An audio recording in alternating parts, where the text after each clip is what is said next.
Coach, obviously, another 17 runs, 9 or more runs, and now he had the last 9. The offense, you mentioned how the lineup doesn't need to change. Clearly, it's proving that it doesn't really need to at this point. What are thoughts going right now after offense, especially that 6th inning? Once again, just seems to be clicking on all cylinders. We needed it. We needed the offense tonight because the other facets of the game weren't very sharp in my mind. So we need the guys to swing the sticks tonight and pick us up a little bit. Just from the standpoint, we didn't set the tone very well with Markle or Alma. Didn't set the tone real well on the mound, in my opinion. We were able to get some decent innings out of Fitzy and Gibby there to finish it out, but. Early on we kicked it around defensively. We didn't base run very well. There were some plays that we should have made, I thought, and just continued to fall behind in the count way too much. And we're too late in the season for that. We got to be better than that if we're gonna do what we want to do here. So those are 2 seniors that have to be a little bit better than that, and we'll talk about it and get them better. I'm confident they'll be better the next outing, but. Given that, the offense needed to swing the sticks tonight when they did, so they came through. You mentioned last night how it was a unique plan to have Markle and Omelette in a unique situation with him only going 1 or 2 innings because you want to have him ready by Tuesday. What necessarily, do you feel like he was maybe off rhythm? Do you feel like he wasn't necessarily prepared? What do you necessarily think was necessarily going through Markle, and what did you necessarily hear from him and his perspective afterward? I'm not sure. We tried to put him on the same routine that he's normally on. And that's why we wanted him to start. Ahmed's, has come out of the bullpen plenty most of the year, really. So that shouldn't be anything new for either of those guys. So I'm not gonna chalk it up and give them an excuse to lean on. That's something that they got to be better than that. When evaluating that 6th inning, what kind of approach did you see from your hitters? Was it just a more of a patient approach that they had 4 straight walks, or what was special about that inning that really generated that rally? Just passing the torch one guy to the next, guys not trying to do too much, and just continue to put together solid at bats, one after another, and again, not try to be the hero, just pass the torch to the next guy, do your job, and give it to the next one. So when they do that and get the line moving, it's fun to watch them. Is that something that you've tried to preach throughout the year and maybe hasn't necessarily come to fruition, or has it? Like, what has been kind of that sentiment or mentality that you've been trying to tell these guys, and has that come through at this point?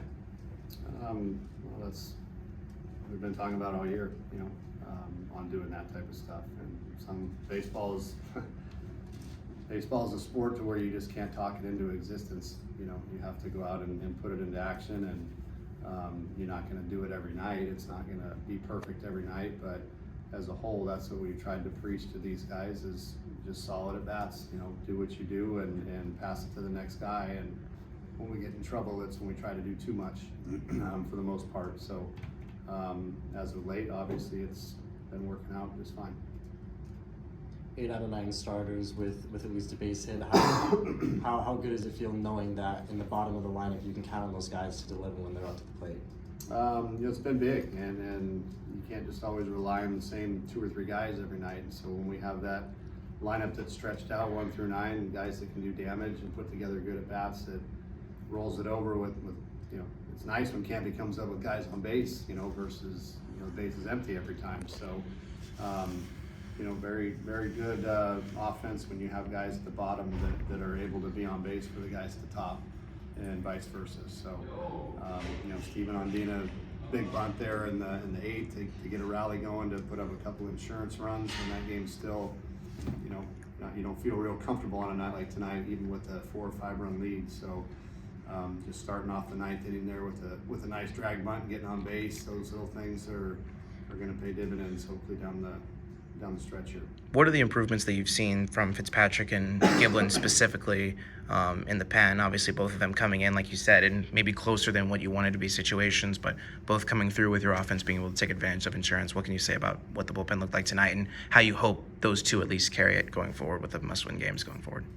Just coming in and stopping the bleeding for the most part, and then keeping the score somewhat at bay, and letting our offense go to work.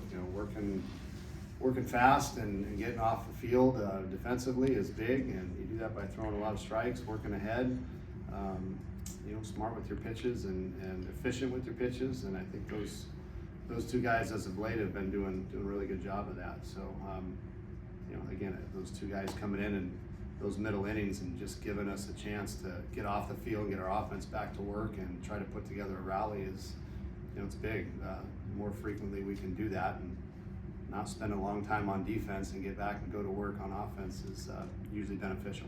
What can you say is the outlook for tomorrow? Obviously, you said it was going to depend on what happened today. Only 4 arms going today. What is the outlook right now, at least for tomorrow? You know, had to get through today first. Today was a little bit grueling and said a little bit sloppier than I wanted it to be. But end of the day, we only used 4 arms. I say only. We used 4 arms today that are you know, arms that we need. So we'll look at who we got tomorrow available. You know, we didn't use Schieffer, we didn't use Halvey or Carlone or, you know, those type of guys. So we'll see what who the best matchup is to start with tomorrow and go from there. Will it be mostly a bullpen game, you feel like? Will it be just 1-2 innings, just pass off to the next guy, or do you want someone to possibly go long term? We'll play it however we got to play it to try and win. So, you know, I think it's given who we have available. I don't think any of those guys are. I'd be surprised if anybody went 6 innings, you know, out of there. But we're going to use whoever we got to do to get us a win tomorrow, or put us in the best position to win tomorrow. And then what about the seniors tomorrow? Obviously, senior day, parents are going to be on the field, very emotional. What is the approach you want to take with senior day and the approach you've taken in the past? Obviously, it's still a must-win game, and obviously every single one is at this point. But what emotionally do you want to at least set the tone for tomorrow, and this being just the regular season finale, the last regular season game in the Pac-12 era of ASU? You know, I ideally don't want them to be any different than how they've been. You know, just coming ready to play and play with energy and enthusiasm, and hopefully on senior day that's they show up ready to go tomorrow. And whether or not we try to get those guys in, I think it's first and foremost we got to try to win tomorrow.